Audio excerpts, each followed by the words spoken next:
आप जानते हैं, यीशु ने कहा मैं तुम्हें एक और सहायक दूंगा और इसका नाम है पवित्र आत्मा। यीशु खुद हमारा सहायक है और उसने कहा मैं तुम्हें एक और सहायक दूंगा, पवित्र आत्मा। क्या आप मुझे बता सकते हैं यीशु किस में सहायता करेगा और पवित्र आत्मा किस में सहायता करेगा? आप जानते हैं परमेश्वर ने आपके जीवन को संवारने के लिए एक्चुअली आपको दो सहायक दिए हैं। एक सहायक आपके पास को डील करेगा और एक सहायक आपके फ्यूचर से डील करेगा। आप में से कितने लोग ने इस वचन को पढ़ा है? प्रभु ने कहा मैं जा रहा हूं, मैं पिता से विनती करूंगा कि वो तुम्हें एक और सहायक दे। आप जानते हो जीसस जब ये कह रहा है वन मोर हेल्पर, तो उसका मतलब क्या है? जब आप प्रभु में आते हो तो यीशु ने जो अपना खून बहाया था वो उसके सारे आपके पास्ट में किए गए सारे गुनाहों को माफ कर देता है। लेकिन लॉर्ड व्हाट अबाउट फ्यूचर? उसके लिए पवित्र आत्मा दिया है। कितनी बड़ी बात है ना, परमेश्वर ने हमारे जीवन को हैंडल करने के लिए एक्चुअली दो सहायक रखे। हमारे पास्ट को फॉरगिव करने के लिए जीसस है और फ्यूचर में जो पास्ट में हमने किया है वो फ्यूचर में ना हो, इसलिए उसने हमें पाकरू दिया है। मैं आप में से हर एक को बताना चाहता हूं, जो भी लोग यहां पर हैं, आप नए हैं, पुराने हैं, आप मिनिस्टर हैं, आप पास्टर हैं, आप रेवरेंड हैं, आप बिशप हैं, डॉक्टर हैं, जो भी हैं, आप सदैव इस बात को जानें, पवित्र आत्मा की एक मुख्य सेवकाई मात्र अन्य भाषा में बात करना नहीं है। मैं प्रभु को सारी महिमा देता हूं उन लोगों के लिए जो अन्य भाषा में बोलते हैं, मैं भी बोलता हूं, लेकिन मैं फिर भी इस बात को जानता हूं कि मात्र अन्य भाषाएं बोलना ही सब कुछ नहीं है। इवन मैं आपको बताना चाहता हूं, अगर आप इतने भर जाओ कि लोग आपके सामने खड़े ना रह पाए, आप उनको हाथ सिर्फ स्पर्श करके आप उन्हें जमीन पे गिरा सकते हो, यह भी काफी नहीं है। आप जानते हो पवित्र आत्मा की सबसे मुख्य सेवकाई क्या है? प्लीज इसे मिस मत करना। पवित्र आत्मा की मुख्य सेवकाई है परमेश्वर का स्वभाव आपके स्वभाव में डालना। That is his most important ministry. चलिए अब मैं आपको कुछ समझाना चाहता हूं। यीशु के पास एक व्यक्ति आया। उस व्यक्ति ने प्रभु से कहा मेरा पड़ोसी कौन है? क्योंकि यीशु ने एक कमांड दी थी कि अपने पड़ोसी को अपने समान प्रेम करो। अब ये आदमी प्रभु से पूछता है मेरा पड़ोसी कौन है? तब जीसस इसे बहुत ब्यूटीफुल इलिस्ट्रेशन देते हैं। वो कहता है एक आदमी यरूशलेम से यरीहो जा रहा था और वहां पर उसे कुछ डाकू मिल गए और डाकुओं ने उसे मारा, पीटा और अधमरा वहां छोड़ दिया। आप जानते हो उसके बाद ऐसा लिखा गया है वचन के अंदर कि वहां से एक याजक गुजरा, वहां से एक लेवी गुजरा, उन दोनों ने उसको देखा कि वो डैमेज है, लेकिन किसी ने उसकी मदद नहीं की। लेकिन अंत में सामरी, एक सामरी व्यक्ति गुजरा। आप जानते हो सामरी कौन होते हैं? जानना चाहते? जब यहूदी अन्य जातियों में शादियां करते हैं ना, उनसे जो बच्चे पैदा होते हैं ना, उनको ये सामरी कहते हैं। इन लोगों को टेंपल में आना भी अलाउ नहीं है। इसलिए आपने देखा होगा यीशु ने सामरी स्त्री से कहा कि वो समय आ रहा है अब मंदिर में भी नहीं, न पहाड़ पे, सच्ची आराधना घर बैठे भी होगी। आपने पढ़ा होगा। आप जानते हैं जब यीशु ने ये बात बताई कि दो लोग वहां से गुजरे। अब मैं आपसे एक बात पूछना चाहता हूं, आई डोंट नो आपके अंदर ये क्वेश्चन रेज हुआ कि नहीं, जब आप वचन को पढ़ते हैं तो क्या आपने प्रभु से ये पूछा, प्रभु अगर आपको ये बताना था कि पड़ोसी को हेल्प करना ऐसा होता है तो आप सीधा मददगार को ही भेजते, आपने पहले याजक और लेवी को क्यों भेजा? आप जानते हो ये हमारी कंडीशन है। हमारे पास टाइटल तो है लेकिन तरस नहीं है। हम विश्वासी तो हैं लेकिन धार्मिकता नहीं है। आप जानते हो लेवी कौन होते? कोई उनका मुकाबला नहीं कर सकता। उनका काम करने वाले लोग चाहे अच्छे इंटेंशन से काम करे वो मर जाते। जानते होंगे ना, उजा मर गया।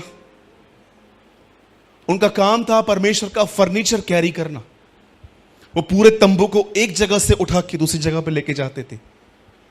याजक कौन थे? पास्टर्स, जिन्हें व्यवस्था की मात्रा, बिंदु, फुल स्टॉप सब कुछ पता है। अब आप देख रहे हैं ये लोग यहां से गुजर रहे हैं लेकिन इन्हें कोई फर्क ही नहीं पड़ रहा कि नीचे कोई पड़ा हुआ है। परमेश्वर इस स्टोरी के अंदर दिखा रहा था, देखो मेरे लोग ज्ञान से भरे हैं पर मेरा स्वभाव इनमें नहीं है। कई सारे लोग सोचते हैं हम विश्वासी ही उत्तम होते। मैं आपको ऐसे लोग भी दिखा सकता हूं जो प्रभु में नहीं है लेकिन उनका स्वभाव अच्छा है। लेकिन कई बार हम विश्वास करने, मुझे आज भी पता है, मैंने एक किताब पढ़ी थी। उस किताब में एक व्यक्ति ने कहा मुझे 10,000 गालियां दे दो, मैं गुस्सा नहीं करूंगा। मैं सोच रहा था प्रभु, बगैर पवित्र आत्मा पाया हुआ व्यक्ति इतना बड़ा चैलेंज कर रहा है, हम विश्वासियों को कहां होना चाहिए? सोचिए, आप में से कितने लोग हैं जिनको पवित्र आत्मा प्रतिदिन थोड़ा थोड़ा अंश अंश करके यीशु की तरह बना रहा है? अगर नहीं बना रहा तो मेरे भाइयों, मेरी बहनों, आपका मसीह जीवन गड़बड़ में है। आप इंतजार कर रहे हैं प्रभु के आने का, यह व्यर्थ है। मैं आपको फिर से कहता हूं, अगर परमेश्वर आपको अपनी तरह नहीं बना रहा तो मैं आपको बताना चाहता हूं आप खतरे में हैं। शायद आपको आजकल ये बहुत लोग नहीं बताएंगे क्योंकि वो चाहते हैं कि आप चर्च में बने रहो क्योंकि ऑफरिंग मिलेगी उससे। मुझे खैर नहीं है, भले 1 रुपया नहीं मिले चलेगा मुझे, लेकिन मैं आपको सच्चाई बता रहा हूं आज। इसीलिए मैंने आपसे पहला क्वेश्चन किया आज, क्या आप अपने गुस्से पे कंट्रोल पाए हुए व्यक्ति हो? अच्छा, कितने लोग कहते हैं मैं नम्र हूं? हाथ उठाओ। जितने भी लोगों को ये अगर लग रहा है मैं नम्र हूं, सिर्फ एक काम करो, दादर से खपोली पकड़ो। बोलो बाजू वाले को, दादर से खपोली पकड़ो। और खपोली ट्रेन में जब लोग ऐसे आपके सामने खड़े रहेंगे ना, इधर की खुशबू आएगी जब वो, तब आपको पता चलेगा कि मैं कितना नम्र हूं। एक बार मेरे आदरणीय पास्टर जी ने, एक पास्टर थे हमारे, उन्होंने मुझे काम सौंपा। उन्होंने कहा CST जाओ और वहां से कुछ बॉक्स लेकर आने हैं। मेरे साथ एक और भाई भी थे। उन दिनों में मैं 1.5 शाणा था। क्या था? बोलो 1.5 शाणा। बाजू वाले को मत करना, इधर ही भजा के देगा, ठीक है? मैं उन दिनों में 1.5 शाणा था। मतलब आपने देखा होगा ना, कुछ कुछ लोगों को नॉलेज भी नहीं होता है, उसके बाद भी बोलते हैं अरे मेरे को पता है, मेरे को पता है। ऐसे लोगों के साथ घूमना मतलब खुद के लिए कोड़े तैयार करना है। हाँ, बाइबल में लिखा है मूर्ख के साथ घूम, तेरे लिए कोड़े तैयार हैं। तो उन दिनों में मेरे एक सीनियर पास्टर ने मुझे कहा बॉम्बे जाओ। तो हम लोग ने बॉक्स लिए, एक उन्होंने लिया, एक मैंने लिया। बड़े भारी बॉक्स थे। गाड़ी आई। हमें इतना ही पता था कि कौन सी जो गाड़ी है यहां रुकती है। अब हम एक ट्रेन में चढ़ गए। तो जिस डब्बे में हम चढ़े उसमें बीच में डंडा ही नहीं था। हमें लगा ये स्पेशल है, बाद में मालूम पड़ा ये लगेज है। आपको पता है ना, लगेज के बीच में डंडा नहीं होता है। हम चढ़ गए, बार बार एक व्यक्ति हमें देख रहा था, हम बॉक्स लगा के ऊपर बैठ गए थे। वो बार बार कह रहा था कहां जाओगे? हमने कहा उल्लासनगर, बहुत लंबा है, अंदर चले जाओ। मैंने उसको बोला तेरे को क्या करना है, मैं किधर भी बैठूं? और मैं उन दिनों में नया नया विश्वासी था, गवाही देता था सबको, मैं बदल चुका हूं, प्रभु ने मुझे नम्र किया है, मैं एकदम नम्र, एकदम एकदम एकदम एक्सट्रीम हम्बल हूं। तब उसने देखा कि चल ये लातों वाले भूत हैं। तो हम बैठे हुए थे, बाइकला आई, मस्जिद बंदर गया, बाइकला आया, उसके बाद जैसे दादर आई बॉक्स किधर था, हम किधर थे। और आप जानते हो, मैंने उस दिन मेरे मन में एक आदमी के लिए गालियां निकल रही थी वहां पर, वो बड़ा ऊपर मेरे ऊपर चढ़ाई करके आया था।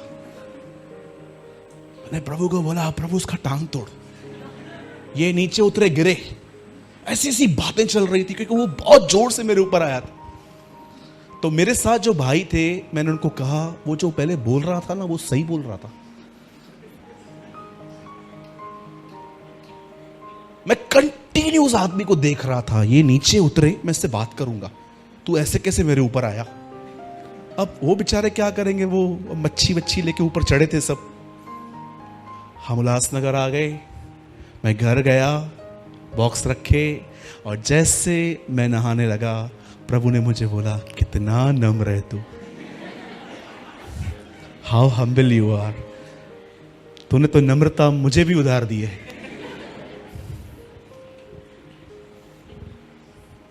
क्या होता है ना, हम कौन हैं ये सिर्फ तब पता चलता है जब हम लाइफ के प्रेशर्स फेस करते। घर पे बैठ के आप अपने आप को सर्टिफिकेट नहीं दे सकते कि मैं एक मसीह हूं।